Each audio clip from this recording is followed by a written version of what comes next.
പരിശുദ്ധ പരമ ദിവ്യകാരുണ്യത്തിന് എന്നേരവും ആരാധനയും സ്തുതിയും പുകഴ്ചയും ഉണ്ടായിരിക്കട്ടെ.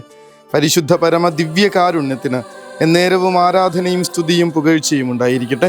പരിശുദ്ധ പരമ ദിവ്യകാരുണ്യത്തിന് എന്നേരവും ആരാധനയും സ്തുതിയും പുകഴ്ചയും ഉണ്ടായിരിക്കട്ടെ. ക്രിസ്തുമസിനായി ഒരുങ്ങുന്ന ഈ ദിവസങ്ങളിൽ, ഈ ആഗമനകാലത്തിൻ്റെ ദിവസങ്ങളിൽ ഒരു വേഷപ്പകർച്ച ആഗ്രഹിക്കുന്നുണ്ടെങ്കിൽ അതിനുള്ള ഏറ്റവും ബെസ്റ്റ് ഓപ്ഷനാണ് ഇന്ന് തിരുനാൾ ആഘോഷിക്കുന്ന വിശുദ്ധൻ. ഇന്ന് വിശുദ്ധ നിക്കോളാസിൻ്റെ തിരുനാൾ ആഘോഷിക്കുന്ന ദിവസം. സാന്റയാവുക എന്നുള്ള ഒരു ഓർമ്മപ്പെടുത്തൽ നമ്മുടെ ജീവിതത്തെ എത്രമാത്രം പ്രകാശിപ്പിക്കുമെന്നറിയില്ല. ആലോചിച്ച് നോക്കിയാൽ മതി. സാന്റാക്ലോസിൻ്റെ ഒരു മുഖം മൂടിയൊക്കെ വെച്ച് നിങ്ങൾക്ക് ആരെ വേണമെങ്കിലും ചെന്ന് ചേർത്ത് പിടിക്കാം, അവർക്ക് കൈ കൊടുക്കാം, അവരെ ആശ്വസിപ്പിക്കാം. നമ്മളോട് ചേർന്ന് നിൽക്കുമ്പോൾ അവരുടെ ജീവിതത്തിലേക്ക് വലിയൊരു ആശ്വാസം കടന്നു വരുന്നുണ്ട്. ഇന്ന് കർത്താവ് തന്നിരിക്കുന്ന സുവിശേഷവും അതുപോലെ ചേർന്ന് പോകുന്ന ഒന്നാണ്. ദൈവരാജ്യം സമീപിച്ചിരിക്കുന്നു എന്ന് നിങ്ങൾ പ്രസംഗിക്കണം. പോകുന്നിടത്ത് രോഗികളെ സുഖപ്പെടുത്തണം, മരിച്ചവരെ ഉയർപ്പിക്കണം, കുഷ്ഠരോഗികളെ ശുദ്ധരാക്കണം, പിശാചുക്കളെ ബഹിഷ്കരിക്കണം. കാരണം ദാനമായി നിങ്ങൾക്ക് കിട്ടിയതാണ്, ദാനമായിട്ട് കൊടുക്കണം. പിന്നെ കർത്താവിൻ്റെ സ്നേഹം കൊടുക്കാനായി ഇതിലും നല്ലൊരു ഇമേജറി വേറെ ഉണ്ടെന്ന് തോന്നണില്ല, പ്രത്യേകിച്ച് ഈ ഒരു ക്രിസ്തുമസ് കാലത്ത്. അദ്ദേഹത്തെക്കുറിച്ച് പറയണത്, ഈ വിവാഹം കഴിപ്പിച്ചു വിടാനായിട്ട് വളരെ ബുദ്ധിമുട്ടിയിരുന്ന പെൺകുട്ടികളുള്ള വീട്ടിൽ രാത്രികളിൽ ചെന്ന് ഈ മനുഷ്യൻ ഒരു കിഴി പണം വെച്ചിട്ട്, സ്വർണ്ണ നാണയങ്ങൾ വെച്ചിട്ട് തിരിച്ചു വരും എന്നുള്ളതായിരുന്നു. പലയിടങ്ങളിലും പലതരത്തിൽ എന്തൊക്കെയാണെങ്കിലും ഇയാൾ കൊടുത്തിരുന്നു. പണമായിട്ടും സമ്മാനങ്ങളായിട്ടും മനുഷ്യരുടെ മുഖത്ത് പ്രത്യാശയുടെയും സന്തോഷത്തിൻ്റെയും പുഞ്ചിരി വിടർത്തുന്ന വിധത്തിലും പല കാര്യങ്ങളും ഇയാൾ കൊടുത്തിരുന്നു. സ്വർഗത്തിൻ്റെ സ്നേഹം കൊടുക്കാനായി തിരഞ്ഞെടുക്കപ്പെട്ട ഒരു വിശുദ്ധൻ. ശരിക്കും അത് തന്നെയായിരുന്നു. ഈ ഭൂമിയിൽ ഇങ്ങനെ സ്വാർത്ഥത പെരുകുന്നൊരിടത്ത് തൻ്റെ കൈ നിറച്ചിങ്ങനെ മറ്റുള്ളവർക്കായി വിളമ്പിക്കൊടുക്കാനായി സ്വർഗം നിശ്ചയിച്ചുറപ്പിച്ച ഒരാൾ. ഈ മഞ്ഞ് പോലെ വെളുത്ത താടിയുമായി മുഖത്ത് നിറച്ച പുഞ്ചിരിയുമായി മാത്രം നമ്മുടെ അടുത്തേക്ക് വരുന്ന സാന്റ ഈ ലോകത്ത് മുഴുവനുമുള്ള കുഞ്ഞുങ്ങൾക്കായിട്ട് സമ്മാനങ്ങൾ കൊടുക്കാനായി ചുറ്റി നടക്കുന്ന, ഒരൊറ്റ രാത്രി കൊണ്ട് ഈ കുഞ്ഞുങ്ങളുടെയൊക്കെ എല്ലാ ആഗ്രഹങ്ങളും സാധിച്ച് അവർക്കായിട്ട് സമ്മാനങ്ങൾ ഒളിപ്പിച്ചു വെക്കുന്ന സാന്റ. എന്തൊരു മനോഹരമായിട്ടുള്ളൊരു സങ്കല്പമാണെന്ന് ഓർക്കണം. അത് വന്നതിൻ്റെ കാരണം ഇതുപോലെ ഒരു സ്വാർത്ഥതയില്ലാതെ കൈയയച്ച് സഹായിക്കാൻ, ദാനമായി കൊടുക്കാനായി മനസ്സായ ഒരു മനുഷ്യൻ്റെ ജീവിതത്തിൻ്റെ സുഹൃതങ്ങൾ കൊണ്ടിട്ട്. ഒന്നാമത്തെ വായനയിൽ നമ്മൾ വായിക്കുന്നുണ്ട്, നിന്റെ പരിശുദ്ധനും ദൈവവുമായ കർത്താവ് അരുൾ ചെയ്യുന്നു, ഇനിമേൽ നീ കരയുകയില്ല. നിന്റെ വിലാപസ്വരം കേട്ട് അവിടുന്ന് കരുണ കാണിക്കും, അവിടുന്ന് അത് കേട്ട് നിനക്ക് ഉത്തരമരുളും. ഈ ഒരു ഉത്തരം ഈ വിശുദ്ധനിലൂടെയാണ് കൊടുത്തത്.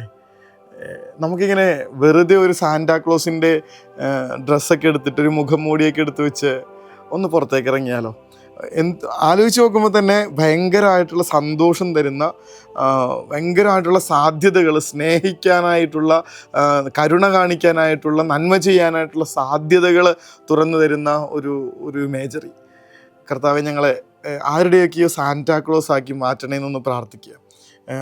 ഒന്നും കുറ്റപ്പെടുത്താനൊന്നും ഇല്ലാത്ത നമ്മളിങ്ങനെ ചേർത്ത് പിടിക്കാനായിട്ട് സ്നേഹപൂർവ്വം വരുന്ന രണ്ട് കരങ്ങൾ, അതിനകത്ത് സ്വർഗം നമുക്കായിട്ട് ഒരുക്കി വെച്ച സ്നേഹത്തിൻ്റെ സമ്മാനങ്ങൾ. ബോബി ചന്ദ്രൻ്റെ പുസ്തകത്തിൽ എഴുതുന്നത് പോലെ അങ്ങനെ ഒരു രാത്രി ഉണ്ടായിരുന്നു. ഒരു സാന്റാക്ലോസിൻ്റെ മുഖം മൂടിയുമായിട്ടൊരു രാത്രി മുഴുവൻ അലഞ്ഞു നടന്നതിൻ്റെ ഓർമ്മ. അത് ജീവിതത്തിൽ സ്വർഗം ഈ ഭൂമിയിൽ വെച്ച് തന്നെ കിട്ടിയതിൻ്റെ ഓർമ്മയായിട്ട് അദ്ദേഹം കുറിക്കുന്നുണ്ട്. കർത്താവെ, ഈ വിശുദ്ധൻ ഞങ്ങളെ പഠിപ്പിക്കുന്നത് അങ്ങ് ഇന്ന് സുവിശേഷത്തിലൂടെ ഞങ്ങളെ ഓർമ്മപ്പെടുത്തുന്ന കാര്യമാണല്ലോ. ദാനമായി നിങ്ങൾക്ക് കിട്ടി, ദാനമായി കൊടുക്കുക. ഒന്ന് സ്വസ്ഥമായിട്ടിരുന്നൊന്ന് ആലോചിക്കണം. സ്വർഗം ദാനമായി തന്നത് എന്തൊക്കെയായിരുന്നു? എണ്ണിയാലും തീരാത്ത അനുഗ്രഹങ്ങൾ, എത്രയോ വലിയ നന്മകൾ, ചേർത്ത് പിടിക്കലിൻ്റെ രാത്രികൾ, ഇങ്ങനെ കൈവിട്ട് കളയാത്ത പകലുകൾ, ഇതൊക്കെ സ്വർഗം നമുക്ക് തന്ന വലിയ വലിയ കരുതലായിരുന്നു. ഇനി അത് നമ്മുടെ ടേണാണ്.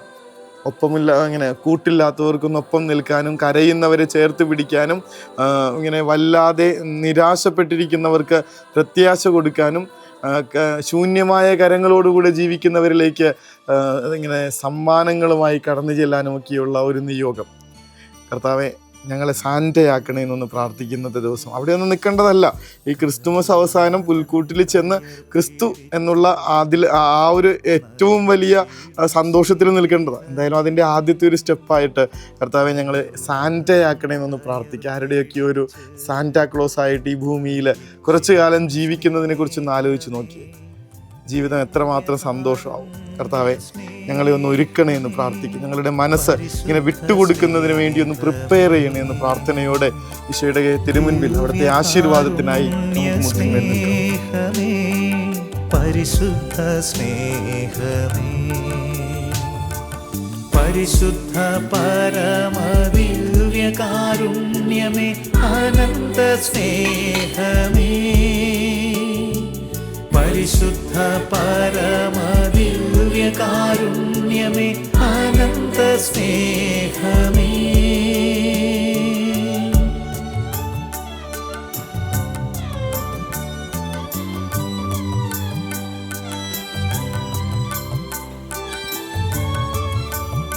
പരിശുദ്ധ പരമദിവ്യകാരുണ്യത്തിന് എന്നേരവും ആരാധനയും സ്തുതിയും പുകഴ്ചയും ഉണ്ടായിരിക്കട്ടെ. പരിശുദ്ധ പരമദിവ്യകാരുണ്യത്തിന് എന്നേരവും ആരാധനയും സ്തുതിയും പുകഴ്ചയും ഉണ്ടായിരിക്കട്ടെ. പരിശുദ്ധ പരമദിവ്യകാരുണ്യത്തിന് എന്നേരവും ആരാധനയും സ്തുതിയും പുകഴ്ചയും ഉണ്ടായിരിക്കട്ടെ. നന്മയുടെയും സ്നേഹത്തിൻ്റെയും കരുതലിൻ്റെയും പ്രതീകമായ സാന്റാക്ലോസ് വിശുദ്ധ നിക്കോളാസിൻ്റെ മധ്യസ്ഥം വഴിയായി അത് ഞങ്ങളുടെയും സാധ്യതയാണെന്ന് തിരിച്ചറിയാനുള്ള കൃപ തരണമേ എന്ന് ഈ രാത്രി ഉറങ്ങുമ്പോൾ ഇങ്ങനെ സാന്റാക്ലോസായി മാറി ആരെയൊക്കെയോ സഹായിക്കുന്ന നല്ല സ്വപ്നങ്ങളെങ്കിലും കണ്ടുറങ്ങാൻ ഞങ്ങൾക്ക് വരം നൽകണേ എന്ന പ്രാർത്ഥനയോടുകൂടെ നമുക്ക് സ്വസ്ഥമായ ഉറക്കത്തിലേക്ക് പോകാം. സാന്റ വരട്ടെ. ഈശോ അനുഗ്രഹിക്കട്ടെ. കരുണതൻ കയർ പിടിച്ച് നയിച്ചിടും സ്നേഹമേ, ദിവ്യകാരുണ്യ സ്നേഹമേ, പരിശുദ്ധ സ്നേഹമേ, പരിശുദ്ധ പരമദിവ്യകാരുണ്യമേ, അനന്ത സ്നേഹമേ, പരിശുദ്ധ പരമദിവ്യകാരുണ്യമേ, അനന്ത സ്നേഹമേ.